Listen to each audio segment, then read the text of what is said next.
Time to look at a new bunker lip recipe. This is all using the new tools inside Blender.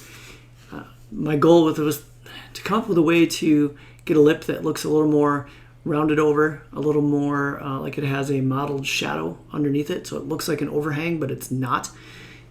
This does not require any of the individual bunker modeling like I did in all the other videos. I definitely still think there's a place for that. I personally still do it on most of my bunkers, but these new tools have really simplified it and given us the chance to come up with new ways to do things across all bunkers at once. So I think I figured out how to a recipe for how to do this on every bunker at the same time, so it doesn't have to be each individual. The goal was to create a bunker that had a little less of this top look where you have the rough coming straight across, and then even though there was a blend in the material, there was still this sharp edge where one mesh changed to the bunker. So the lip right here is part of the bunker mesh in the way we've always done it. I'm trying to create it where the lip is interior to the bunker. So these two hash marks, this is where the blend shape is, and then there's just a tiny, a blend about halfway on what we currently have, and then it drops down. I'm trying to make it so that the blend is pushed out visually. It's a tiny blend instead of half of that shape, and then the lip rounds over and then drops down. So let's jump into Blender and look at how we're going to accomplish that. Yes, I know these three bunkers are all bright green right now. That's just the way I decided to start this. It does come into play later on when we're doing this. And our first step here is, if you look at this from a material point of view, we have these blends right here, and you can see these look different. So what I did there was I just did a loop cut on a setting of 1. I just clicked it twice. That added 2 loop cuts. I can undo this and kind of show you. Let's go back all the way to the beginning. All right, so here is our original blend. I just did loop cut 2 times. What that does is it creates 2 loops that are painted blue. You can also see I've already reversed the colors. So before I went in and did my loop cuts, if you go back, you can see I've reversed these colors, and that can be done using the replace function. You can watch Afrod's videos on that, and then once you do this loop cut, it's going to automatically paint them blue. Let's see, go down here. Again, all you need to do is go to the replace, do blue to red, and now what we've got is a tighter blend. Yes, you can change how much red or black is influenced in the blend in the Unity tools now, in the MAHS shaders. But by creating these extra loops and pushing this black all the way down to this edge like this, it makes it even tighter. And I do think it's better to do it that way. I think that makes this look even better, this current recipe. Go through this. I'm going to select all 3 of these, shift left click all 3 of these sand traps. I'm going to do all these bunkers at once. You could do this one at a time. You could do this a whole at a time, or you should be able to do this on every bunker on your course at the same time. So let's take a look at how we're going to do it. Okay, I'm going to zoom in. I'm going to flood everything blue so you can see the geometry a little bit better. First step, shift loop 1, -02.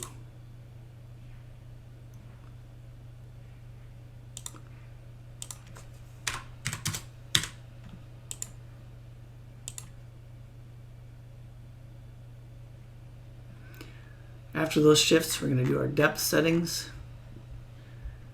I have 0.1 inner depth. These can be any depth that you want, however you want to dig out your bunkers, whether you've already done all the digging out you want to do in Unity, or you want to change these bottom 2 for how deep you want your bunkers. Those can be changed, but leave these 2 just like that. I'm going to do these 3 selected.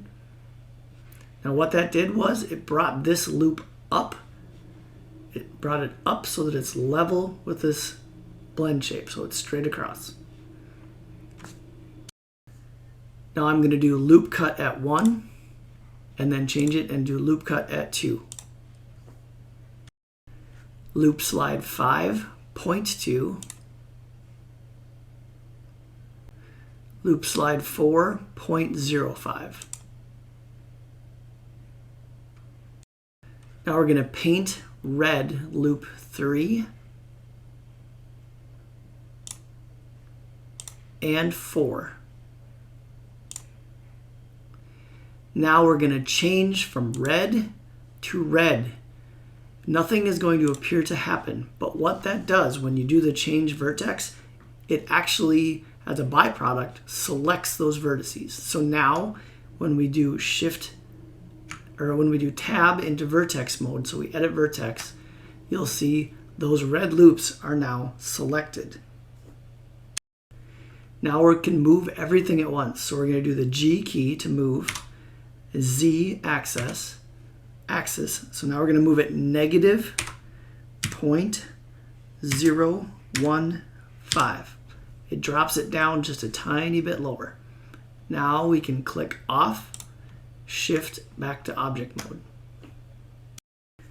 All that's left really is to paint the vertices. So however you want to do that, I kind of do it on a bunker by bunker to get the wet look. But the most important thing is just the outer loops and the color they are. The way I'm going to do it, I'm going to flood everything green now. Make sure you change to loop inset 0 so it gets the whole thing. So now everything's green. Now we're going to paint the loops. We're going to paint the first 3 starting at 0, red.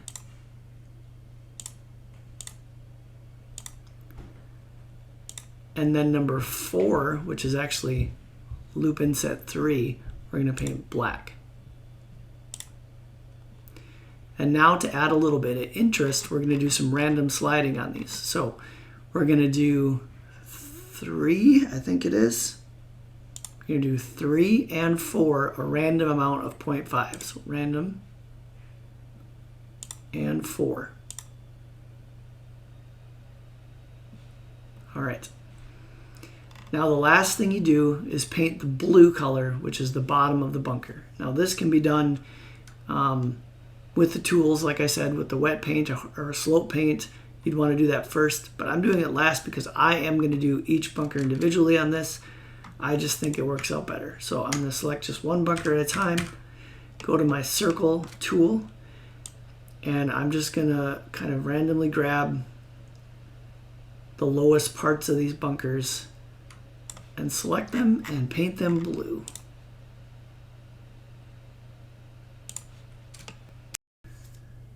Okay, I brought these into Unity. I'm just going to drag my materials onto these right now.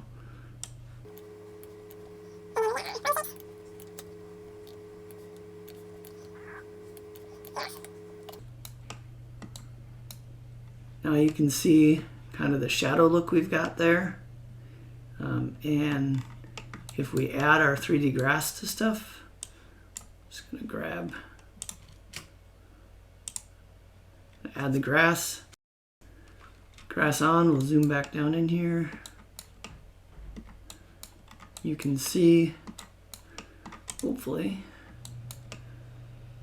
we've got some grass now hanging over the edge. That's because I have my bunker blend set at the ridiculous LOD of 4. You can even go to 5, and that's going to give you a smoother curve.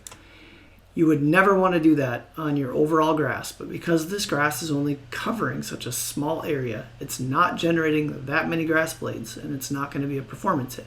And it allows you to then go down and create some pretty massive softness and weight, which makes it fall and curl and kind of hang over your bunker lip like that a little bit. And then it's just a matter of playing with your material to see what color you want and such. This is a little dark. I might lighten this up a little bit. Part of it is because my black is a little strong down here, or covering a little more space. So, you could go down and play with some of the settings and make this a little tighter area. For instance, you could go in here and add one more cut through here. Let's see, 0, 1, 2, 3. So we'd want to add a cut at 3. Is that the right spot? Yep. And then if you painted that new loop, so that'd be 4, I think. Right, so that's going to tighten that up a little bit there. So now if we export that, let's export it and look at it. So you can see there's a lot less of that color bleeding down into the sand on this now. You still have your very small amount of blend up here. And if you wanted to, for instance, change how much shadow there is on there, there are a couple of ways you could do that. You could use blend strength. Down here, more is going to make it bigger. If you bring it down a lot less, you're going to have a lot less of that dark amount and a lot more of your lip showing, and that'll give you control over how much shadow edge that looks like. So there you go. That is my recipe for this slightly grassy or bunker lip. Again, you can change materials in here so you can adjust the intensity and stuff like that.